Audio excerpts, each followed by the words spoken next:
Hi guys. As I've mentioned in some of the videos I've made about or actually some of the writings I've done, it's about the let's say the whole, perfect, and complete. Now, what that means is that uh, purity is whole, perfect, and complete. A baby is whole, perfect, and complete. That is, if it was born without any defects. The, the the baby is birthed out into the world, and that little human there is pure. It's whole, perfect, and complete. Um, and the environment will then shape it into something else that it was not originally. That's what they call, I guess, education and society. It turns that little baby boy or baby girl into something else. Now, what that's going to be in the future, that will all depend on what happens in the household. Um, Now, in terms of the mental, spiritual development, and especially with education, how they create these paradigms and ways of thinking and thought. You have Eastern, Western thought processes. Western thought processes are linear. It's start, finish, good, bad, straight across, and that's it. You're born and then you die. That's it. There's nothing in between. Now, so what I'd like to show you here is that we got, let's say, a continuum or a pole that goes across. Now, there's a North Pole and the South Pole. There's the left and the right. Well, if there's a left and a right, there must be a center to them. I mean, if there's a north and a south, there must be a center of the pole. I mean, that's what, if you look at the magnetic fields, they're circulating around, where they actually, if you look at the through different what do they call it? How you can see different auras and all that, or how energy flows. You can see that they're flowing around from the center of something. Like. Yeah, this is what I'm trying to get at. It's not just a straight line. It's not linear. So Western thinking is very mechanical. It's robotic. It's dead, in fact, if you really want to think about it, because that's machine thinking or machine process method. So we have a continuum of good, bad, but what's in the center? There's left and right. So Western thought is that I have a left arm and a right arm. Right? There's the left one, here's the right one. But they forget there's a body in between. Yeah? I have a left ear and a right ear, but what's in the middle? So there's always a center of everything. If you forget the center, well, then you get a linear way of thinking. It's a good and bad mentality. There's no middle ground. And that's why I'm saying that if you have a whole, perfect, and complete system, that's it. There could be elements of that to the left and to the right, but the body, the foundation, the etymology is the center. That's the formation of it, or the living being, or whatever we're going to talk about. So you have to include that. Then the other things are just, it's like an external, it's like it's like adjectives. You're described. Oh, that's beautiful. Oh, that's this and that.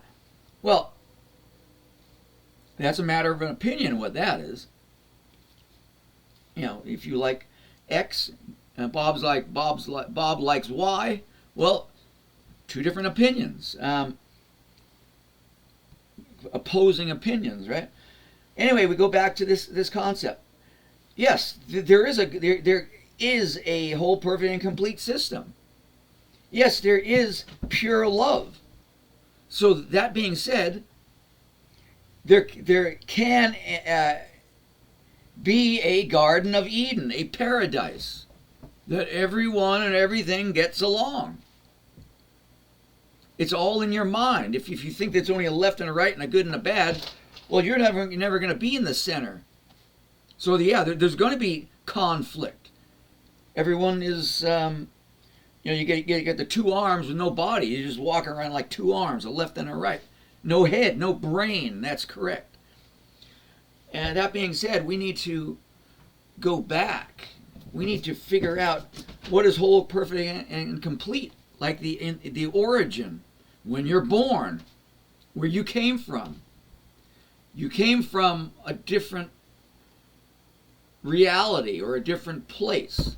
You are birthed through, you are created through an electrical spark in the womb, that you're coming from somewhere else. And you're birthed out into this false reality is basically what it is. And you're supposed to do something, perform. Unfortunately, all those adults or the people that think they know what they're doing are actually destroying your whole, perfect, and completeness. And they're breaking you up into pieces, compartmentalizing, chopping, cutting. And of course, some children have better experiences and others have worse experiences. That being said, I'm going to kind of summarize this. I don't want to get too much into it. As I'm writing my new book, I'm going to explain all these things and why things are. And, to kind of summarize, we need to go back to this, because we're now distorted, all mixed up and screwed up, because we're not a whole, perfect, and complete anymore. Some of us have been damaged so much by the environment that we grew up in. We're attracting things we shouldn't be attracting. Satan does exist. I've met them or it many times just to kind of wake me up. That's my path, my journey. So, yeah, there is a good and a bad. That's true. But there's the whole, perfect, and complete. That is solid. There is no good. You can't have okay, cat, knock it off. You can't have a broken up, whole, perfect, and complete. It's illogical. But in this world of left and right paradigm, yes, you can have a broken up concept of something which nothing connects. But deep down in that concept, the etymology, you will find it's whole, perfect, and complete. Okay, so I'm going to end it on that, and I'll continue writing the book, which I hope to get it out by the end of this year. And it probably is not going to be in a traditional publication. It's going to be on one of the online Zulu or whatever they are. Anyway, you have a good night. Remember, this is for educational purposes. Yeah, we're here to learn and to find out who we are, to make that Garden of Eden, because it's all there if you seek within, because the world was without. Make the Garden of Eden in you, and then bring it out. And that's paradise. Okay, love you guys. Bye.